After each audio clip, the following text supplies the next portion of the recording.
Yo, what's up, everybody? This is Super Ninja Austin here, back here with another episode of the SNA podcast, episode 51. This is the SmackDown review part 7. Let's begin. We're going to start off with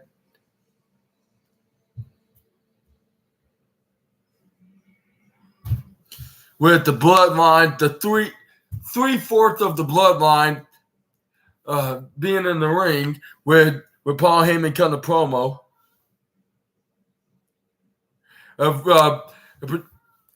of presenting the Sacramento crowd to the most of them because Roman Reigns is not going to be back for another month, of course, and they even presented the Sacramento known as a by referring them as a let's see right here.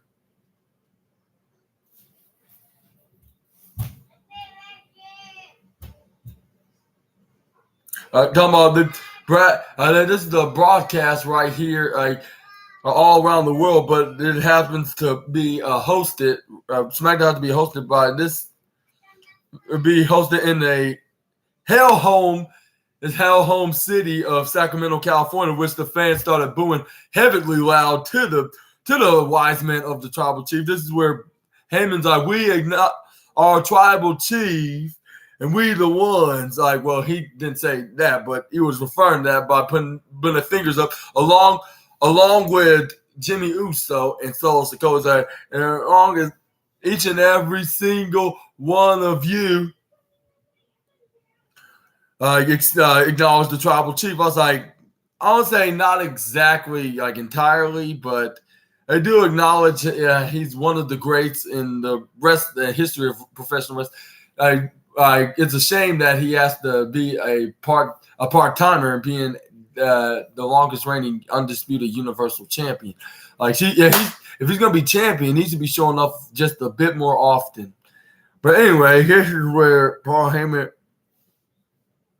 and last week about the second greatest of all time, known as John Cena.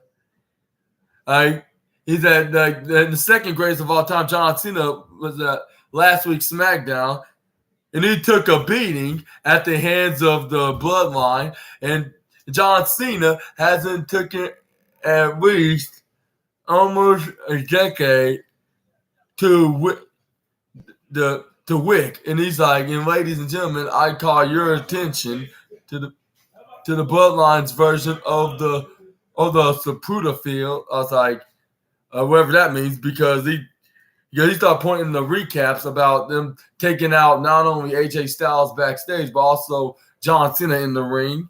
And then this is where I believe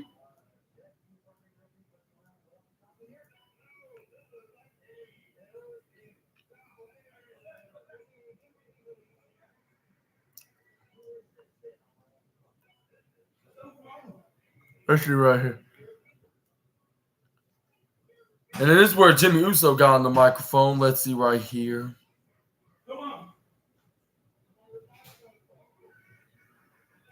Or before that, he's like, before I get involved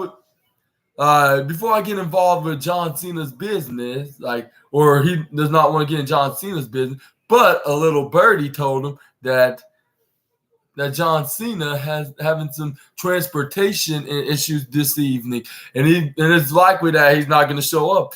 Well, it seems like John Cena proved him wrong, because even though he's probably hours late from being on the show, he still managed to make an appearance. But we're going to talk about that in just a moment. But anyway, this is where Paul Heyman was also talking about John Cena saying.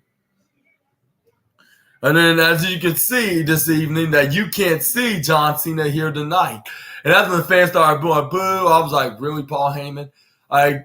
Even though it was kind of cringy, but it was goofy. And I would say this was probably the number one goofiest wrestling of the night, perhaps. Yeah, I got to admit. But anyways, this is where Paul Heyman said, he's like, because at this moment, John Cena is not here at SmackDown. And then that's what made the fans even boo him even louder. This is where Paul Heyman's like, you know why he's not here? You know what else is not on SmackDown? It's like also AJ Styles. And you know why AJ Styles is not here tonight? And he said, because he's lying in a hospital bed, sitting there watching us this evening and probably doing like, and before he could finish his sentence, this is where Jimmy Uso grabs on the mic and finally speaks and tells the fans,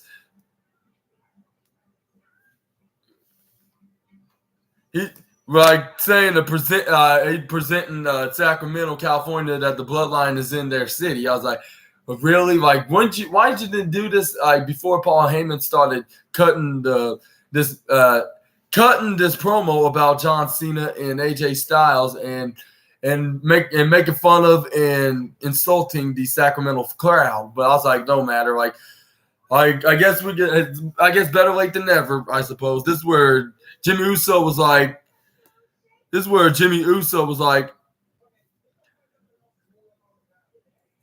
John Cena's not here tonight because he's scared of me. And he's scared. And he was like, yeah, like me, yours truly, Jim Uso. I was like, that's worse than your full proper wrestling name. Like, you just might as well just stick with Jimmy Uso. Whether if it's short or long, like, what difference does it make? Like, it doesn't make you any cooler than you were as just plain old Jimmy Uso. But anyway, this is where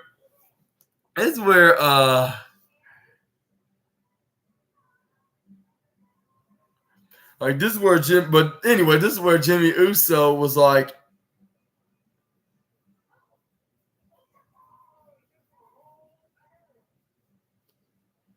he's like, you're the one to know. He's like, what the house the house that AJ Styles built in the face that runs the place. And this is where someone comes from behind and attacks Solo and knocked him out of the ring. And this is where he got into a fist altercation with what's his name, Jimmy Uso. Which, yes, sir, that's right. It's the machine gun himself, Carl Anderson. And then this is where he started hitting right hands right onto Jimmy Uso. This is where he closed on him right out of here. This is where he challenged Jimmy Uso in the match.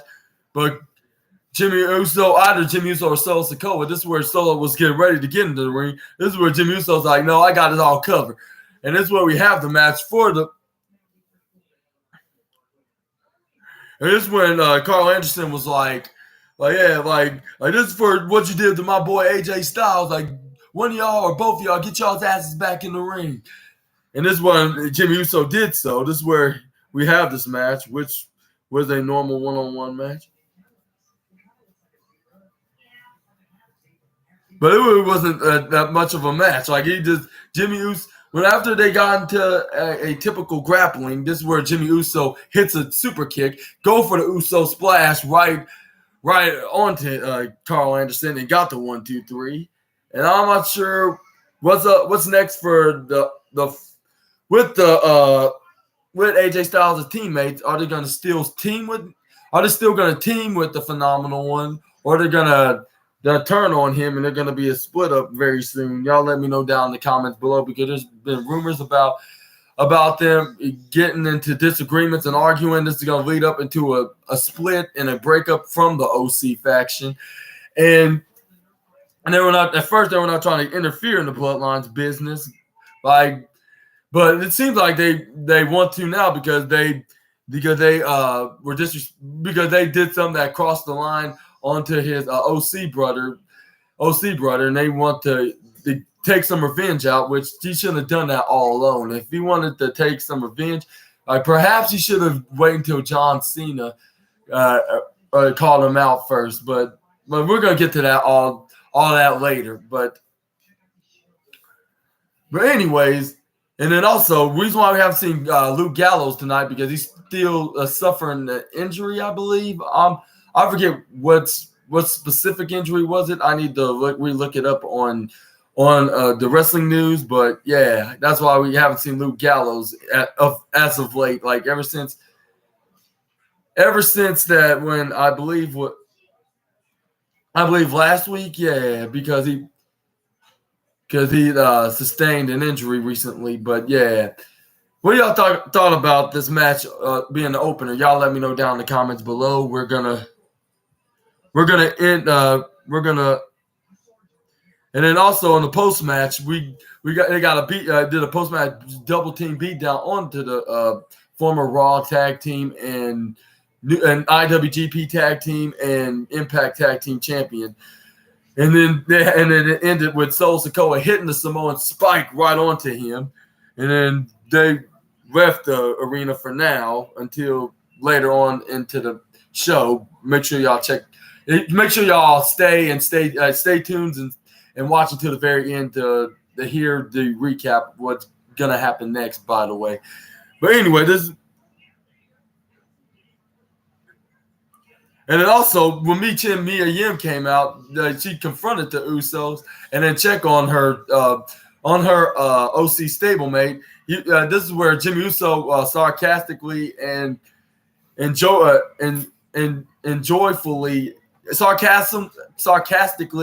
joyfully said, "Here's your boy. Here you go. Like there's your boy." And then this is where she checked on the aid of him. Before that, she also slaps the absolute shib right onto Jimmy Uso's face, like because he's clearly a jerk. So yeah, like why not slap him right in the face for being so cruel to the OC guys? But what do you think we're just gonna head to? Like, are we gonna see a Bloodline versus OC saga, or are we gonna see something else? Y'all let me know in the comments below. But yeah, let's move on to the next segment, which will be, I should say, let me phrase that. Mia Yim gave him a sweet payback, satisfying slap right into the face. And I guess it's not too satisfying, but I'm just thought to get him back for interrupting her about a few weeks ago. But anyway, let's move on to the next, which is the backstage interview with Santos Escobar, talking about his match later on for the U.S. Championship, which is his idol and mentor, just of the underdog. And this is where the interviewer said, like, "Where's your mind at, and where it's gonna head to?" This is where Santos Escobar was like, "Where my mind is absolutely my mind is absolutely." Let's see what he said.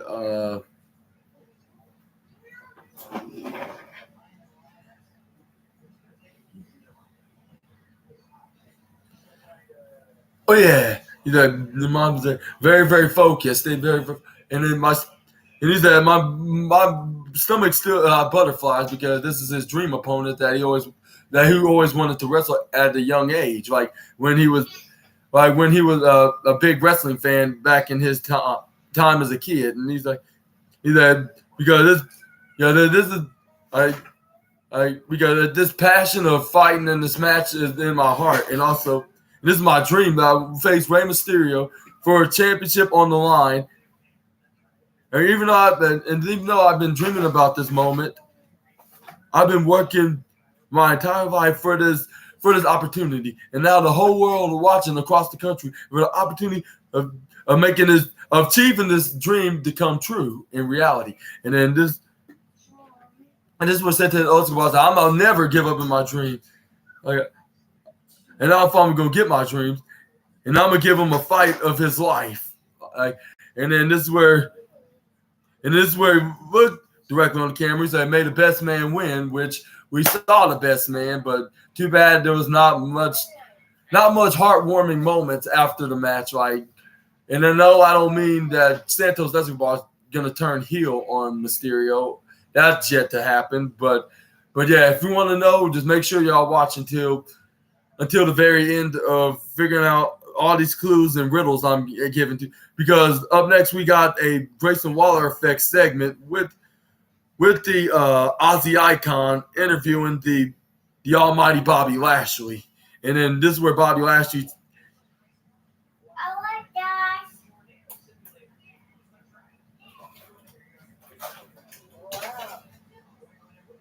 And this is where Bobby Lashley said, like, I thought he said that Montez Ford and Angelo Dawkins going to be the new version of the Hurt Business. And I guess I made a huge mistake by that. And I guess I'm going back to the drawing board. I'm like, really? Like, you're going to give up on them just because they only lost one match? Like, they've been winning every single match against the likes of the Brawling Brutes, the OC, the LWOs, Joaquin Wilde and Joaquin Wilde and Cruz del Toro. Like, and they were winning, like, and even I believe the Pretty Deadly too. They've beaten the likes of them for the past few weeks, and you're gonna get mad, like, man, like, that's some Mountain Alpha Mohill issues. And no disrespect on you, Bobby Lashley, just saying, like, at least it's a character, of course. I'll say, but I'm saying it into the wrestling. I'm not gonna take it way too seriously because this is kayfabe. But anyways, this is where Grayson Wall's like, that must be hard. And this is when Grayson Waller responds like, wow, that must be really harsh to hear about that. You're looking for a tag team. We're willing to do whatever it takes. The team, Broswell charisma, and the team was pretty much undefeated. Maybe you're looking for a team like maybe you can look for a team like me and Austin Theory. We won 2 straight tag matches and we're undefeated as a tag team. I was like, really? Like, you're gonna bring this up? And I don't know if he should. And I'll say, I don't think he should manage you, not because y'all different races, but it's for the fact that y'all don't have the similar gimmicks of being like very mean businessmen that beating up their opponents for a living, whether if they're in the match or not. Like the Hurt Business, they're not like Hurt Business material. Look like business brawlers, I should say, or how you describe those guys that like very mean guys, that very tough and mean guys that beat up their opponents and take care of some business and wearing business suits, if you can describe it that way. But anyway, this is where.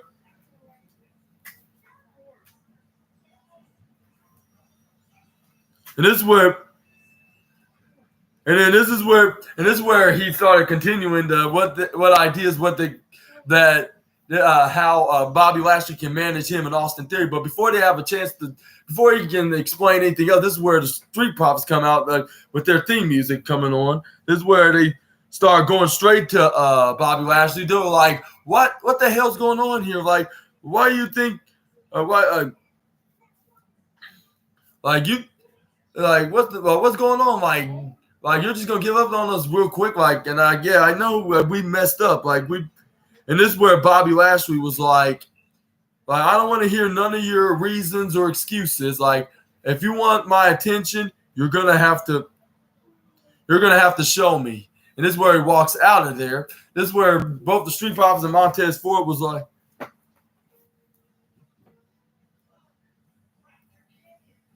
This is where he walks out. And this is where Montez Ford and Angelo Dawkins stopped him. And he was like, what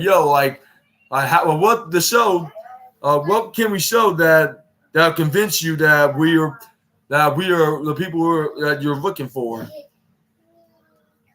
And let's see right here.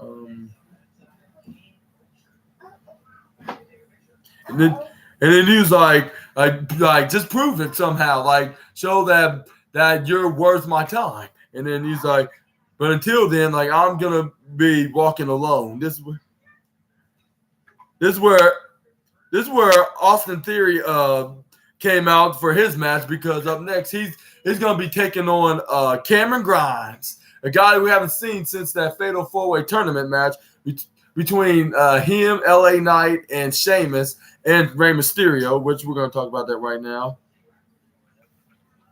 Which it really wasn't a very long match, but Cameron Grimes was beating him for a while, like hitting moves like I think was that like hitting with moves like with arm drags and drop kicks and all kinds of athletical moves. This is where he took him on the outside in the ringside area. This is where he was getting ready to hit him with more moves into the outside. Oh, how you doing, Tway? Here you go. You want your baby bear? Oh, and your football? Huh? What you want? Oh, your juice. Okay, here you go. Football? Oh. But anyway, this is where Grayson Waller started creating a diversion, saying, hey, like you can't do that to my friend. Like he's like, you can't do that. And then this is where Cameron Grimes went straight to him and walked towards him and get ready to beat him up like he was doing with Austin. This is where Grayson Waller started taking it back, like, hey, let's take this easy now. Like I'm not gonna do nothing about it. I'm not getting your business. But this is where, unfortunately, Austin Theory rams him right into, or Irish whip him right to Rita the ring post face first, and he sold us like a champ. Like, even though he haven't been a champ in like over a year since the NXT North American Championship. No, you can't put this right here, Trey. Anyways, he did a flip like that would make even Ricochet look or make Ricochet envious. With that flip where he got hit right into Rita the ring post. This is where he picks up Austin Theory picks up Cameron Grimes. He hits the A-Town down right into the ring, and he sold that also like a champ and the king.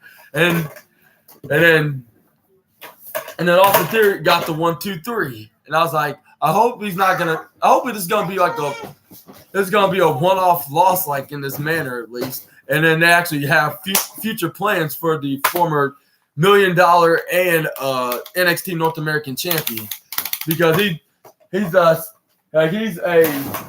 very valuable mid-carder into the world of professional wrestling, because he'll give them a run for their money. Atreyu, you can't be doing that.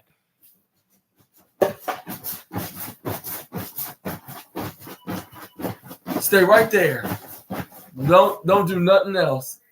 You can play with any kind of toys, just don't throw them into this direction, because you don't want it to break the webcam, do you? No. Okay. Anyway, this is where he won the match. Hopefully there's more plans, because I haven't seen Cameron Grimes, that's what his name is. Cameron Grimes in a month or two. It's been since like August or September. I mean, not September. August or July, which is, I'm thinking July. We haven't seen him since that tournament, probably at the end of July, which was like 2 months exactly. And what he thought about this match genuinely, y'all let me know down in the comments below. Let's move on to the next slide, which is, but this is where he before he left the arena with before he left the ring with Trey, you know. I'm trying to explain what went down SmackDown. Anyway, this is where he shoves what's his name, Dragon Lee's face. This is where Dragon Lee started hitting him with a couple of blows, I believe. This is where it nearly ended up into an altercation. Like, it ended up into an altercation with a double. Okay, here's your iPad right here. Atreyu, you can't be doing that. Here you go. There you go. Anyways, this is where he shoves what's his name? Trying to mock a Dragon Lee, shove him right in the face when he's sitting in attendance in the audience, because he's gonna be the special guest referee of course on NXT's No Mercy pay-per-view event for the match with Trick Williams taking on the NXT North American champion Dirty Doms. This is where he took a couple of blows. This is where the referees had to break it up. This is where they have some sort of huge announcement, because they talk about that we're gonna see this match next week. It's gonna be Mr. A-Town Down taking on Dragon Lee in a match. Next week. And this is where got to the backstage area with Jimmy Uso attacking everybody. And this is where one of the backstage producers nearly got mugged, but luckily Jimmy Uso spared him and he walked past him. This is where Paul Heyman's like, relax. And then he went on his phone and said, call Roman Reigns, please.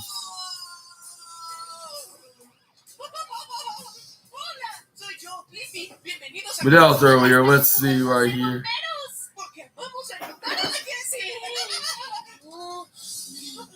This is where they start hyping up about the upcoming Dragon League possibly being a part of being in WWE for the past half a year. This is where we got a backstage interview before his match for the United States Champion with Caleb Braxton, none other than the 2023 Hall of Famer and current United States Champion, the legend, mass underdog, Rey Mysterio. With Rey Mysterio saying like, family, it's gonna be family. He's like other stuff was worse, but I even grew up watching his dad, so I see the future into the guy and to the legacy that his dad gave him into this sport, and then he gave nothing, and I give him nothing. I give nothing but love and respect to Santos. I face him as the episode I step in that ring. I expect the best from my opponent, and I'm gonna bring the best tonight as well. And so Santos, like I say, which he said something in Spanish, which I didn't really understood because I haven't really spoke anything Spanish in 15 years. But this is where he said, "I'm gonna give you," but he said, "I'm gonna tell you that I'm gonna give you the fight of your life tonight." And may the best man win, and the United States Championship is going to remain with the LWO. I was like, I sure hope so, that was simply the case.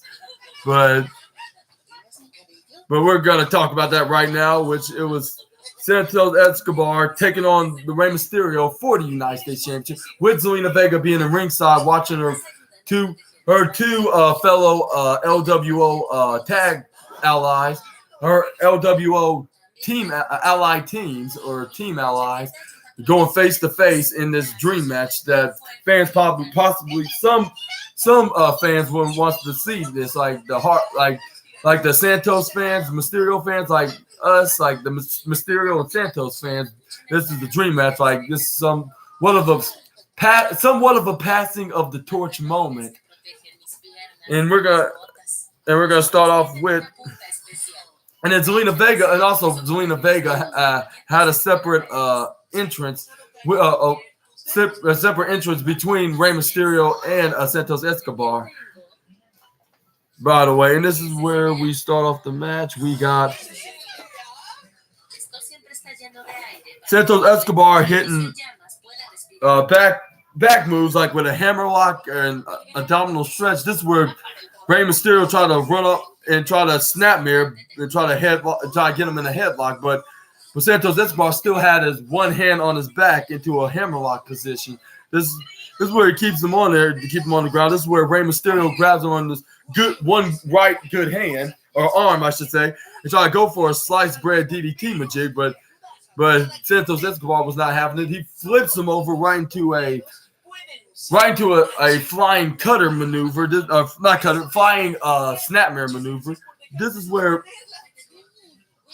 Santos Escobar hits a shoulder tackle right onto the mass underdog. This is where Rey Mysterio ducks. He try to run up. This is where Santos Escobar hits a running drop kick right onto Mysterio when he headed his way.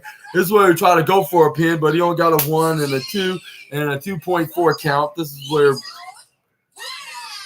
Santos Escobar tried to go for a German suplex. This is where Rey Mysterio got him to a hammerlock. This is where he tried to push him right to the ropes. This is where he slides down. This is where he tried to close on. He ducks. He hits him with a flying head scissors right through the ropes. This is where Rey Mysterio starts doing the spin-a-rooney around.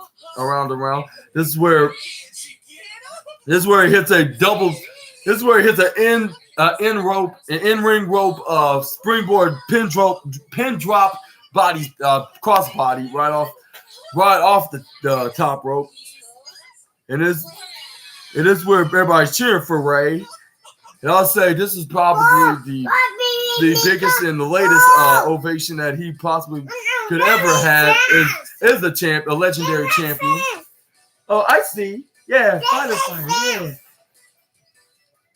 This is where Rey Mysterio and Santos Escobar got back in the ring. This is where Rey Mysterio hits a sit-out leg drop senton right onto Santos Escobar. This is where he runs, ducks to Santos Escobar, hits a crossbody right onto him. This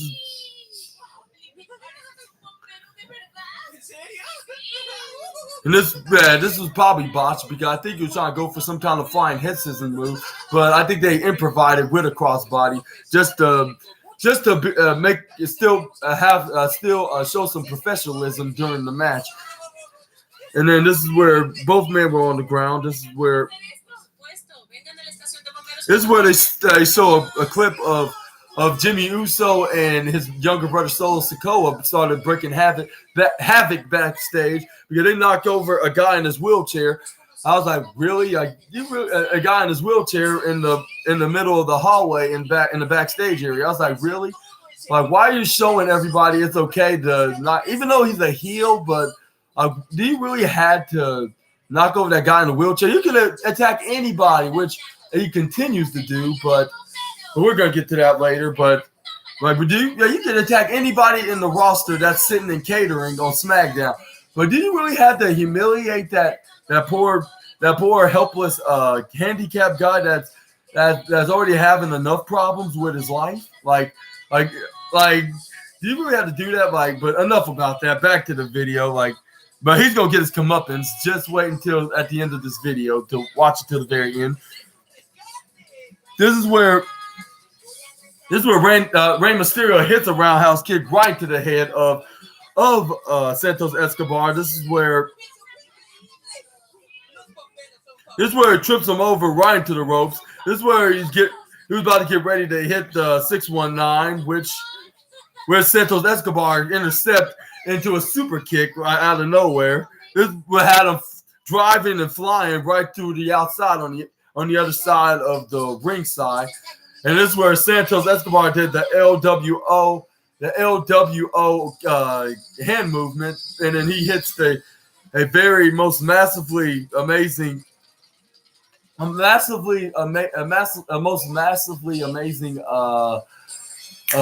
pin drop crossbody right over the top rope, and landed right on the floor. Landed right on the concrete floor. Not a crossbody. That's a crossbody. I mean, most massively amazing suicide dive I've ever seen from any other wrestler in WWE, at least. And and luckily, it didn't seem like Rey Mysterio sustained an injury like when their last encounter in that number one contenders finals tournament for Austin Theory's United States Championship at the time. Because like they say, like once you make a mistake in the past, you're gonna learn from that mistake and not do it again.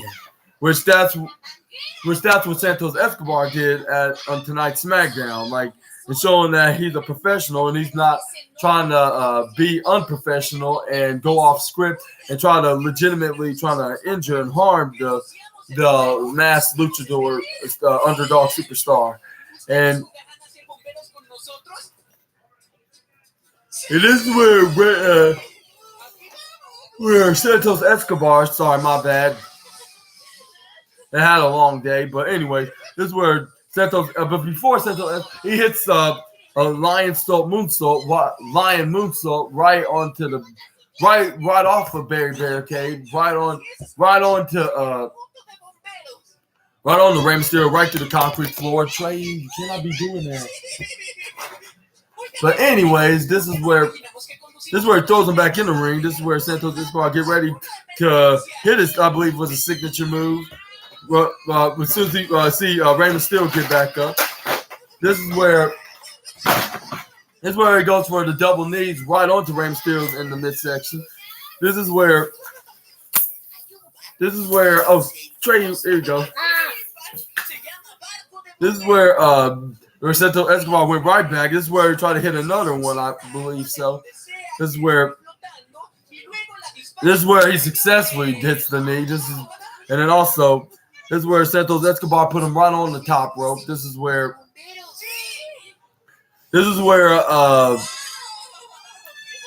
Santos Escobar tried to go for a suplex right off the top rope. This is where Rey Mysterio counter start hitting him with the right hand, right into the face of the, right onto the legend, onto the son of the legendary El Fantasma. This is where the legendary Masked Luchador try to go up, try to hit a mid-rope diving move right onto Santos. This is where Santos Escobar hits, Birdie Bird, hit him with a step-up instant Gary right onto the head of Mysterio. This is where Santos Escobar went right on the top rope. This is where Santos Escobar hits a most perfectionate Frankensteiner Hurricane Rana right off the top rope, and made Rey Mysterio did a perfectionate front flip. I wouldn't say too much of a perfectionate. I'll say a minor perfectionate front flip, or like a swanton right off the top rope. This is where Santos Escobar This is where Santos Escobar tried to go for. What move I say?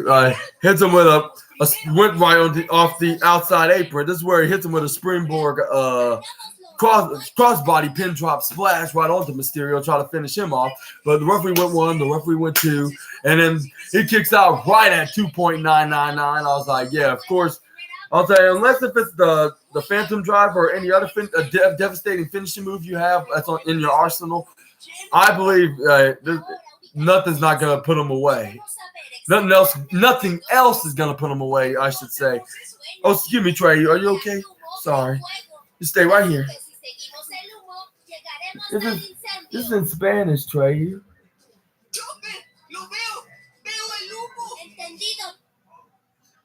Unless you want it in Spanish. How about you continue watching whatever you like. But anyways, back to the recap video of the match. We got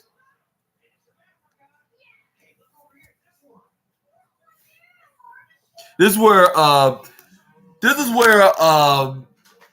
Santos Escobar got Rey Mysterio right into the gory lock, and he started bending him back, locked in to the point that he could have won with this move. I was like, now that's looking more like it for Santos's perspective. But like both him and Mysterio say, all right, whoever the results is going to be, it's still going to be whether Rey still be the United States champion or Santos Escobar becomes the new United States championship.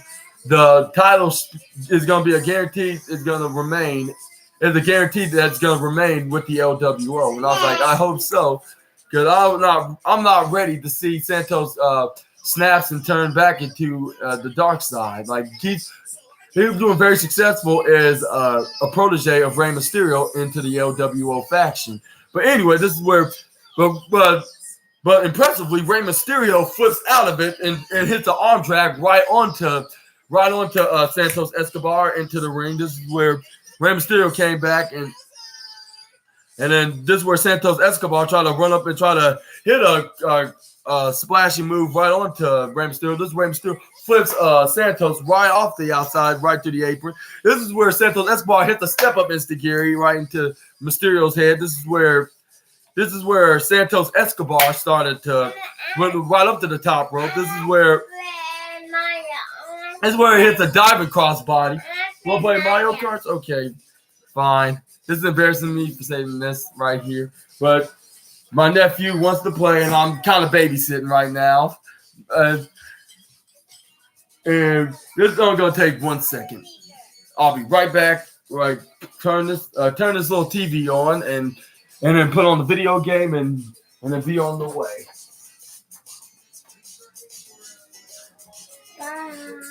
No, you can't say bye. Uncle SNA. Uncle SNA didn't say bye yet, so you can't say bye with him just yet.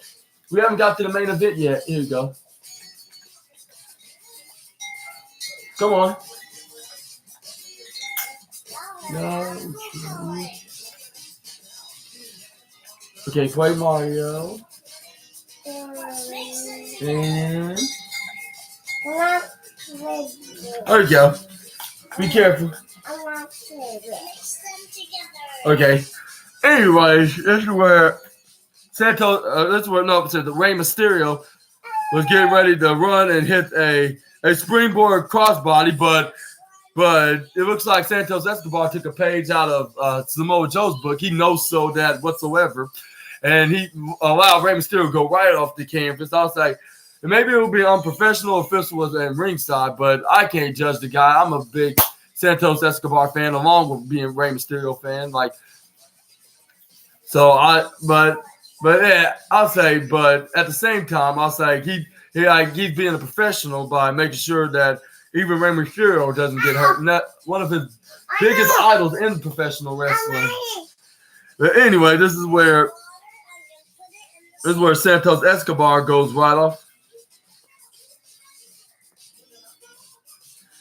This is where Rey Mysterio was slowly but surely getting back up, along with Santos getting up.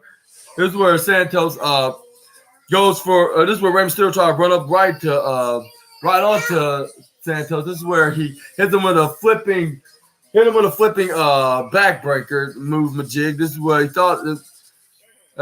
This is where Santos Escobar started looking directly at him, looking at him at a glare. This is where Santos hit him with a. This is where he flips him up once again, but this time he had him in a reverse back breaking. I'll say in a reverse back crunching submission maneuver. I was like, what is up with these Latino professional wrestlers come up with these back gory moves? Like, where do they even come up with the gory maneuver in general? Like and they even teach other wrestlers that are teach other wrestlers that are even non-Latino wrestlers that about the maneuver. But yeah, this looked very insanely dangerous. I was like, now you're getting back in the game, Santos. Like they made it look absolutely legitimate that he could become the new United States champion. WWE was doing a very well job putting it together, like making it look like that Santos is gonna win the U.S. title, and yeah, like what the LWO said, no matter the results are, like they're still going to remain as the U.S. champion. And this is where, this is when he had it for a while. Here's where he starts spinning them around. This is where Zelina Vega was freaking out. She was like, "Oh my god! Like, I hope he knows what he's doing." But he turned it around and bent his knees, looking like Nikki Bella, but like fully in the back version of Nikki Bella's rack attack, called Rack Killer, I believe, or the Rack, which what was called this is where, which I believe it's called a modified torch rack. Yeah, that's what it's called. But he thought he was going to get the win by that maneuver. This is where the referee went for a 1. The referee went 2, but he kicked out right at 2.8 seconds. When both men were up, this is where Santos Escobar, it's a knife-edge chop right onto Mysterio. This is where Irish whipped him right on the other side. This is where he kicks Dominic right to the head. This is where Hurricane Rana tried to go right to the middle rope. This is where he caught his legs. This is where and caught his whole entire body. This is where he lifted him up right into a power bomb. But Rem still hit the sunset flip, but he only got a 1, 2, kick out. Like, we got 1, 2, and the Santos kicked out of the maneuver. This is where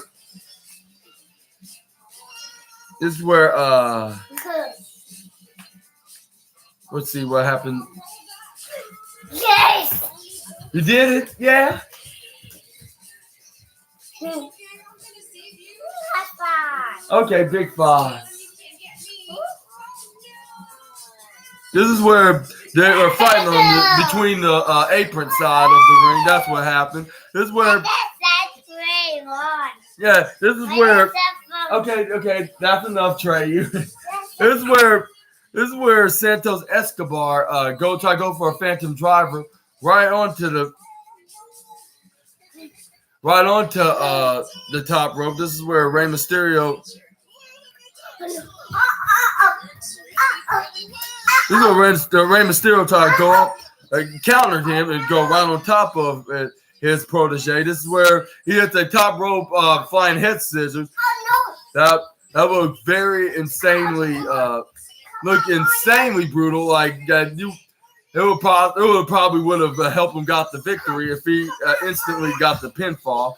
But then again, this is just a predetermined match. So I'd say I'm not sure if it would have actually got him the win in a kayfabe perspective, but it looked very brutal. It could have been like his finishing move. This is where Rey Mysterio finally has an opportunity, hits him with the 619. This is where he tried to go for a frog splash soon after. This is where Santos Escobar lifted up his head and got off the ground. This is where Rey Mysterio missed Santos Escobar by an inch. This is where he tried to go for a pin for a 1-2, but Rey Mysterio got him in the crucifix pin, but it.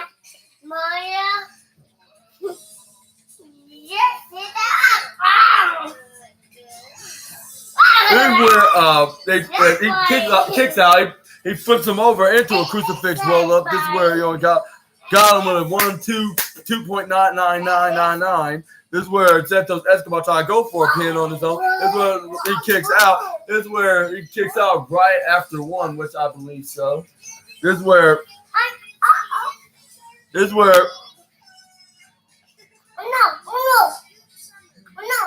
And then this is where Santos Escobar lifts him up, looked like about to hit the Three Amigos right on the Mysterio. But really, he got him back up right on the shoulder. Try to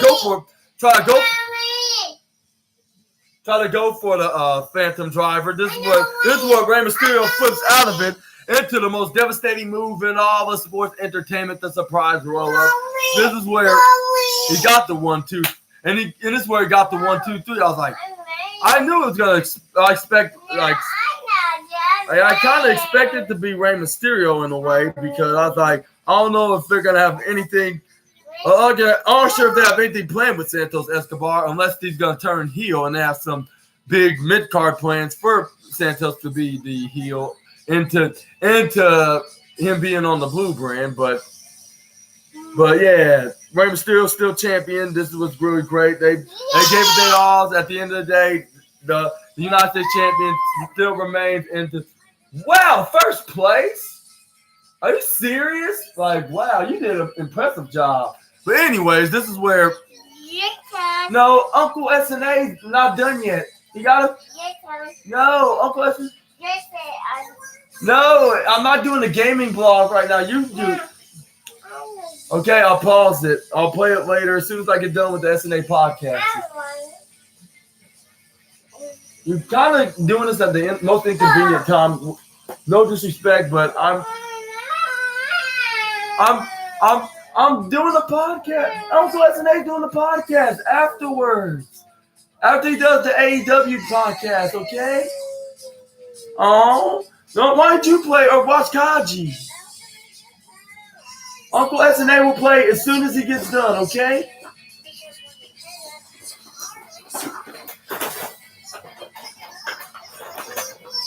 But yeah, and before they had a chance to embrace and try to hug it out and then have an emotionally heartwarming moment, like this is where the Street Profits come in and attack him from behind. This is where Bobby Lashley came out and he was impressed, and he hits. And this is what. Oh, that's not a hammer, Trey. This is where. But anyway, this is where.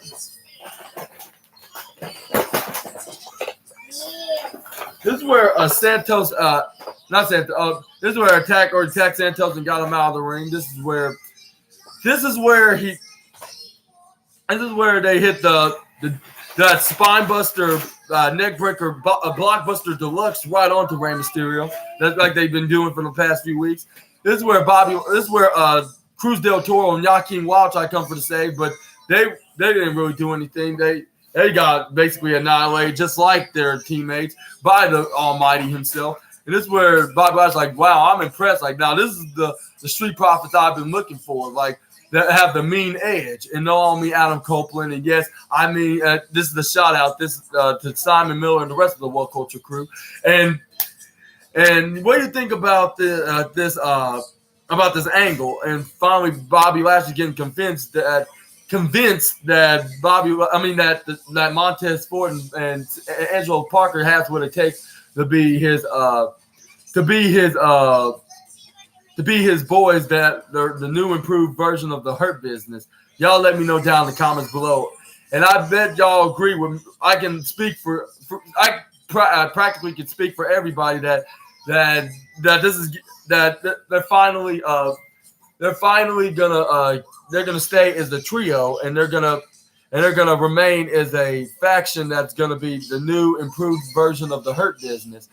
And they're finally gonna win some gold, and finally gonna be the top, the next heel faction on SmackDown, which is probably gonna be in the next few months. Give them about a few more months, and they're gonna be struck in championship gold, like any gold, like for like the undisputed WWE Tag Team Championship, the United States Championship, etc. Yeah, like every championship that every wrestler is on WWE shows, especially on SmackDown, they're gonna win them. Like, mark my words. Like, just give them about until the beginning of 2024, and I guarantee they're gonna be the most successful and most famous tag team into the SmackDown brand has yet to see. Yeah, and that remains to be seen. We're gonna figure that out in another time. We're gonna move on to the.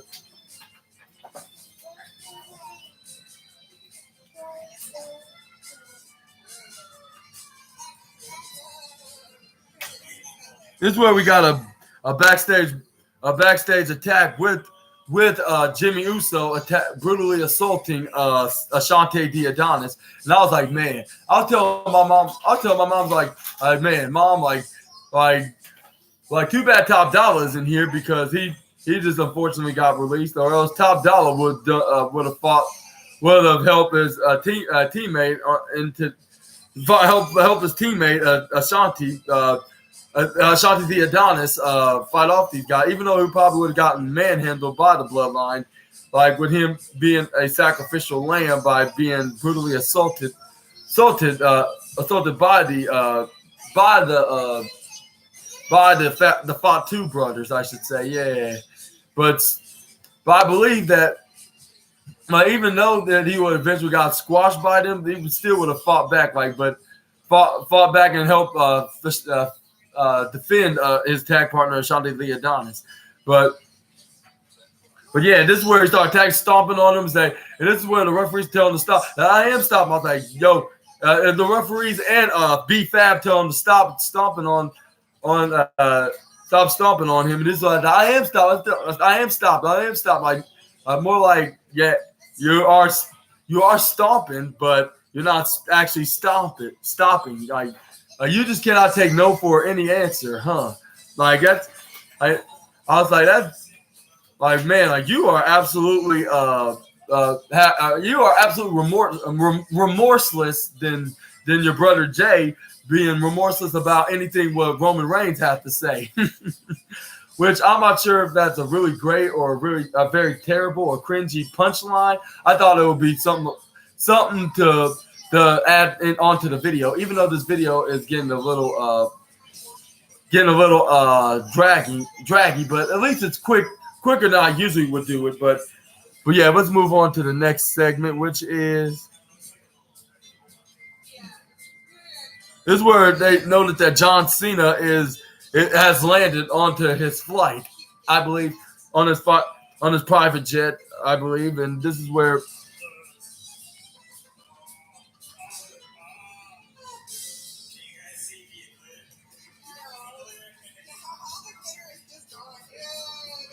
Oh yeah, and also did I mention that Solo Sikoa picked up Ashanti Diadam and hit him with a spinning solo right onto the ground?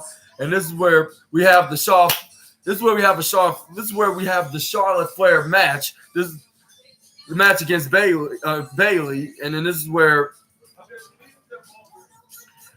John Cena drove directly right into the garage parking lot into the garage parking lot into maybe a Walgreens. Into the garage parking lot into his Mustang. This is where he got out of it very quickly, got into the backstage, so he won't be more late than he already is. Even though he's like an hour and a half late from his flight for being delayed, of course. But anyway, we're gonna have more about that up next soon after this match with the former longest reigning SmackDown Women's Champion and 14-time Women's Champion. Which I'll say this wasn't really much of a long match, but I would say I forgot to ask that. I'll say the match of the night was the United States Championship, but I'm gonna talk about more about that at the end of the video. This is where we have the match between Bayley and Charlotte, which it all started with Charlotte getting the offense. This is where she takes Bales in the outside of the ring. This is where she hits a elbow drop right into the back of the former SmackDown Women's Champion. This is where both women were down. This is where Damage Control got her back up in the ring. This is where they got back in the ring. This is where Bayley had the offense of making this fight into a turnover. This is where she tried to Irish whip her back into the exact same turnbuckle that she started. What's that word? What do you call maniacally? That's what the word. Another word for evil. I'll say maniacally attacking and assaulting the Queen of Flares. That's what I should call her, the Queen of Flares. But I'll say not much of assault because this was all part of the match, like of her fighting her and beating her, but she was doing it in a maniacal manner. This is where Charlotte Flair goes for a knife edge chop right onto the Bayley. This is where she was doing it repeatedly right into every turnbuckle corner. This is where she Irish whipped on the other side on the top to the bottom right corner. This is where Tropicana Bayley Irish whipped him right into this is where she flips right out of it. This is where she hits a roundhouse kick right into the head of Bales. This is where she grabbed right into her leg. This is where she knocks Charlotte out right onto the corner. This is where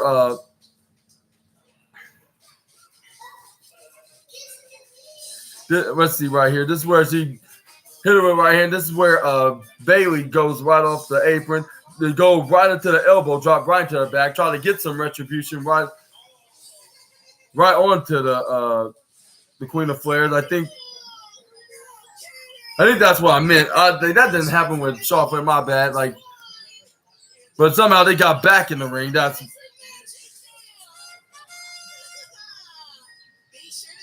This is where she hits a front flip cartwheel right into a clothesline. This is where she tried to go for a pin, but this is where she kicked out of a 2.999 count. And 1 second here, I'm gonna check on my little nephew. But okay, good. Good. Just 1 second. Hold on. But anyway, this is where she hits a cartwheel clothesline. This is where she tried to go for a pinfall, go for a 1, go for a 2, kick out a 2.999. Okay. 1 second. What? Trey, you Uncle SNA don't have no time for fun and games like this right now. Like, he got to finish his report and his review of SmackDown tonight. But this is where she grabs on the Bayley's knee. She hits it.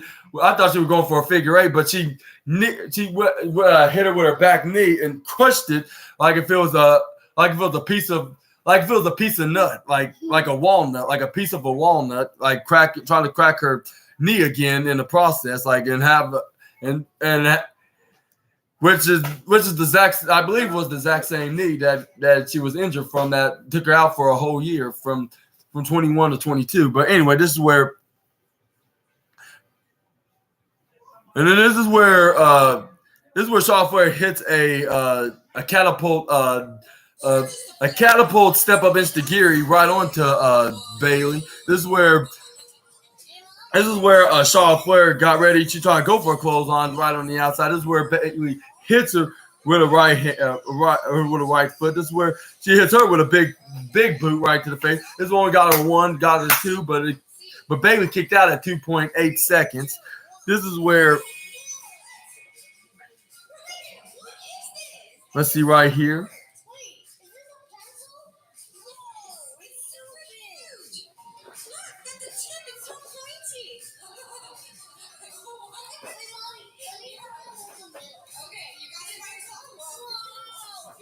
This is where Charlotte Flair tried to go up to the top rope, hits the moonsault. She gets hit face first right onto the top 10 of the turnbuckle. This is where Bayley knocks her down. She puts her right in her side, right into the middle of the turnbuckle and ropes.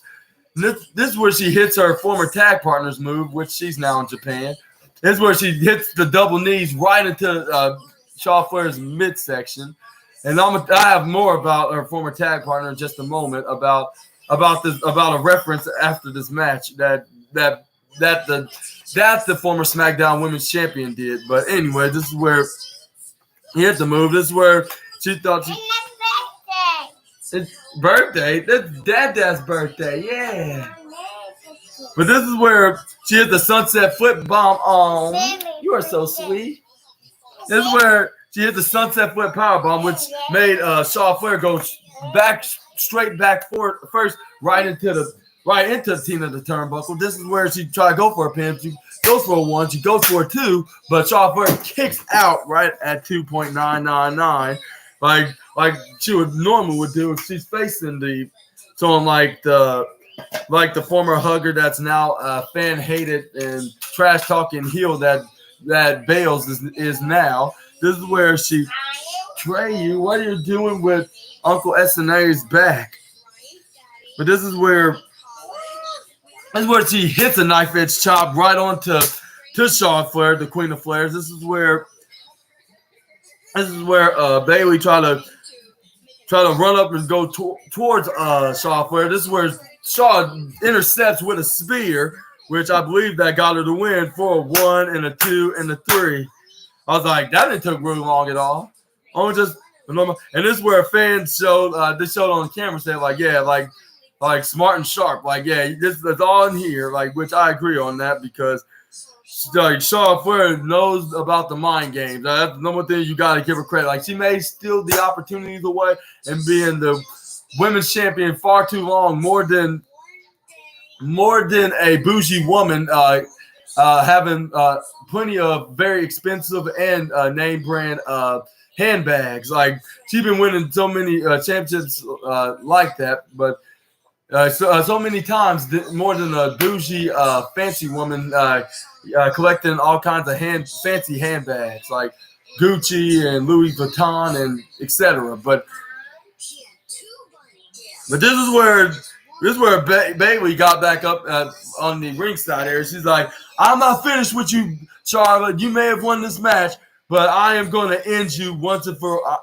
But it's still not going to slow me down from ending you right here, right now. And I'm going to do it once and for all. Like, come on, girls, let's get her. And then this is where they go right. They started going right in each one except all but one, three-fourths of the side, got right on top of the 3/4 of the ring apron. I should say that. That's the easiest word to say in professional wrestling. But anyways, this is where before they have a chance to do a triple team beatdown onto Charlotte, this is where Asuka comes in and runs directly towards the ring and scares off the three with the three pointy-nosed witches known as Damage Control, or so I say anime witches, because that's what they kind of remind me of.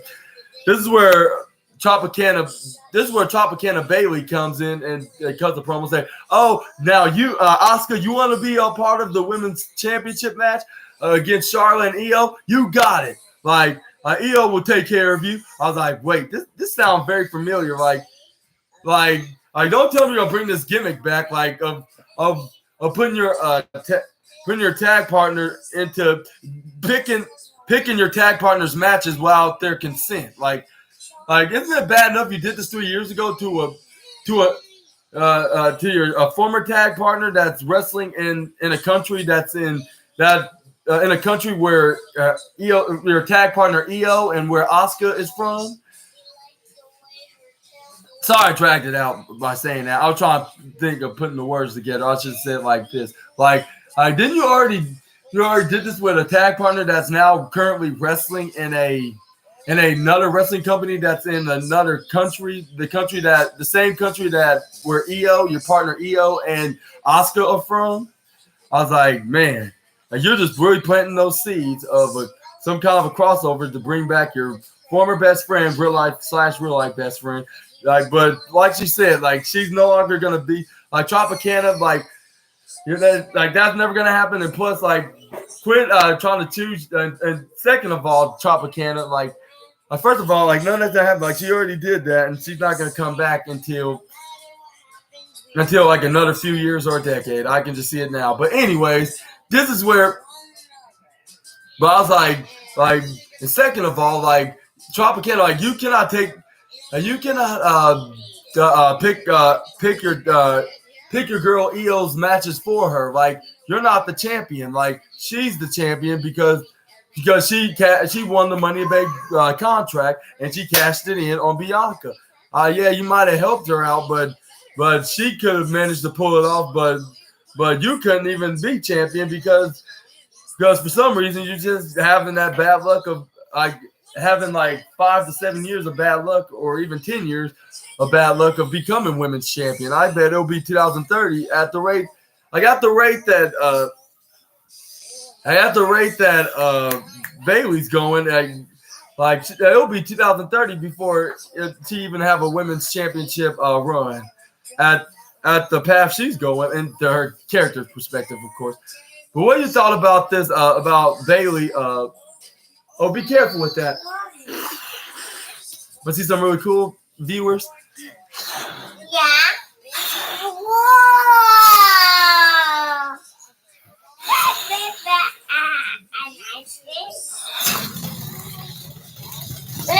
Okay, back to the video. But what y'all thought about Bailey doing that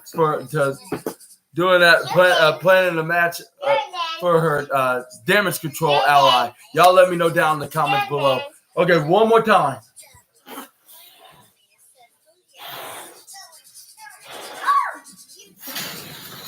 Anyways, back to the. And this is where we at the end of the segment with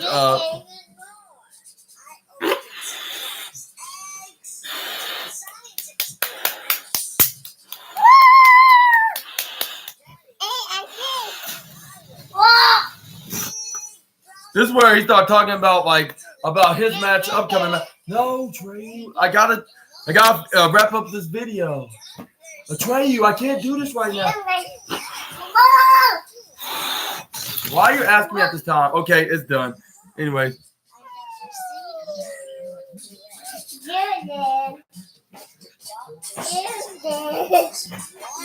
And this is where he started talking about his match. Like now I got two options. Like, should I?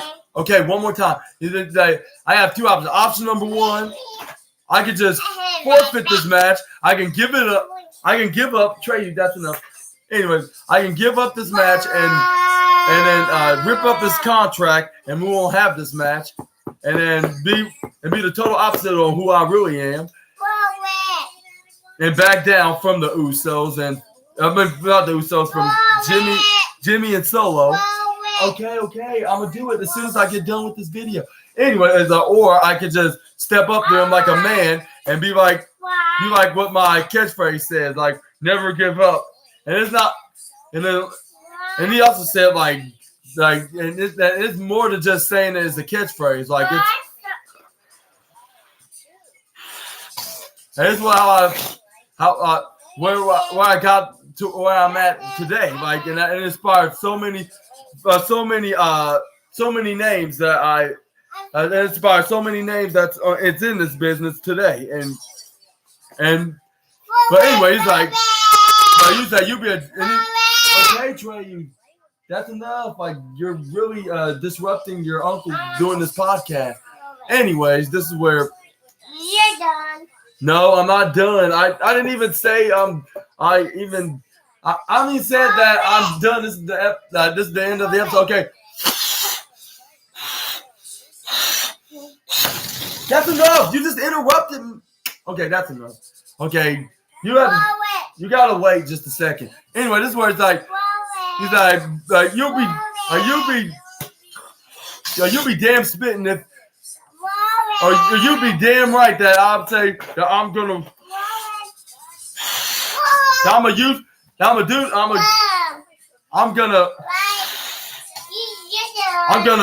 still get I'm gonna honor this. You'll be damn right that I said I'm gonna honor this contract. I'm gonna honor this contract and I'm gonna honor this contract and I'm gonna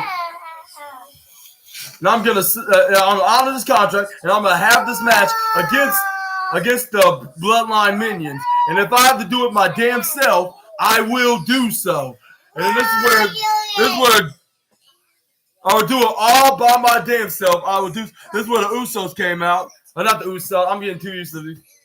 I'm doing myself in a 2-on-1 handicap match. Because if you want some, come get some. And this is where Jimmy Uso, like what I did you see what me and Solo did to everybody in the back, beating them like if they nothing but helpless, powerless and helpless bystanders that couldn't do nothing about it to the hero, the hero's aid.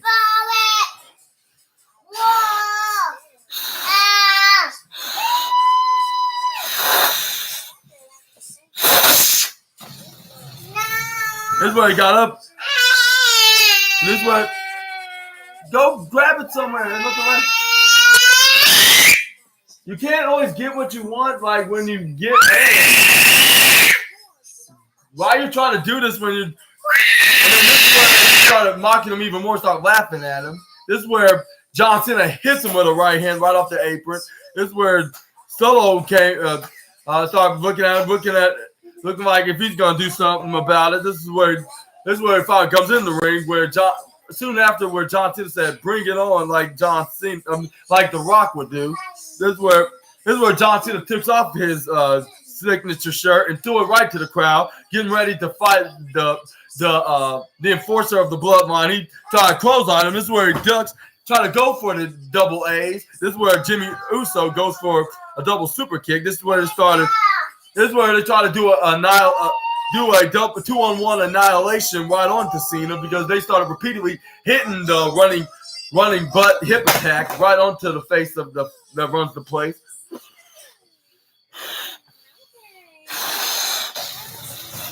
This is where they start repeatedly doing so. This is where, let's see right here.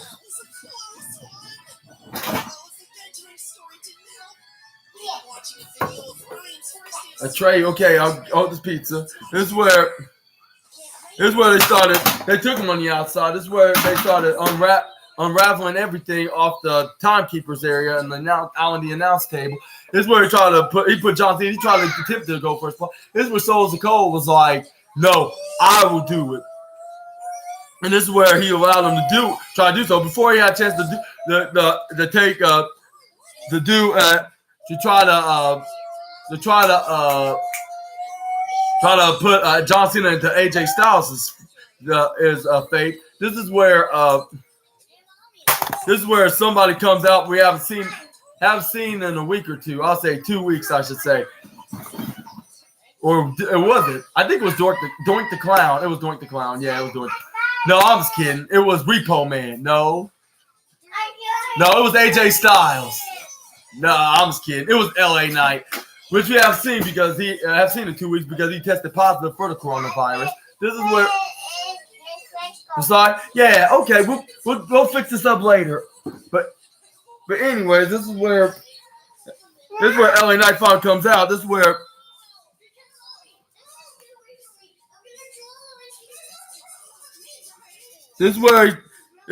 he hit the attack axe handle right onto Solo Sikoa. This is where he hits another one right onto Jimmy Uso. This is where LA Knight starts stomping a mud hole right into Jimmy Uso. This is where Solo Sikoa tried to grab him. This is where he tried to hit him with a right hand. This is where LA Knight blocked it and started hitting him with his own right hand on his own. Think you know me. And do you think it's going to be at Wrestler Dreams? I'll let them know down in the comments below when we talk about AEW Rampage and episode 52's episode coming up next. But anyways, this is where LA Knight started hitting the right hand right on to the enforcer. This is where he Irish whips LA Knight right into the top right corner of Tina the turnbuckle. This is where he tried to go for a hip attack. This is where, or not hip attack, right onto the megastar. This is where he hits a swinging neck breaker, intercepting the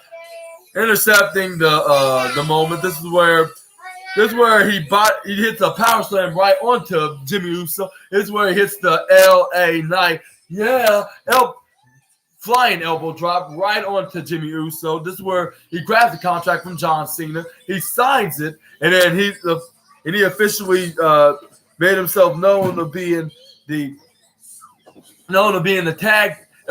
John Cena's replacement tag team partner. And then, yes, sir, we're gonna have the Megastar taking on Megastar teaming with the 16-time world champion LA Knight teaming with John Cena against Solo Sikoa and Jimmy Uso. I was like, I expect to be AJ Styles. He's gonna make his return, but I was like, wait. I was like, they've been teasing that LA Knight's gonna be fighting Roman Reigns for the Universal Undisputed Championship. I was like, like I said before, like on the wrestling news, I'm not sure I want to see it. I don't want to kill any credibility and momentum that he's been gaining from being on to WWE for the last couple of years, or not a couple of years, from the past few months of being the fan favorite babyface. Couple of months, not a couple of years, couple of months. My apologies. This is where John Cena's like, what? Like, Cena teaming with the megastar LA Knight, and everybody was shocked. Like, and then it's been noted that he's gonna make his on-screen return on tonight's SmackDown. I guess that turned out to be true. And then, okay, I guess I'll see you for now, Birdie. But anyways, this is where SmackDown ended in the most satisfying, in the most satisfying way, I should say. And also, I'll give tonight's SmackDown 3.5 stars. It wasn't the greatest SmackDown episode, but at the same time, it was pretty decent from being just any ordinary SmackDown. And I was telling plenty of stories.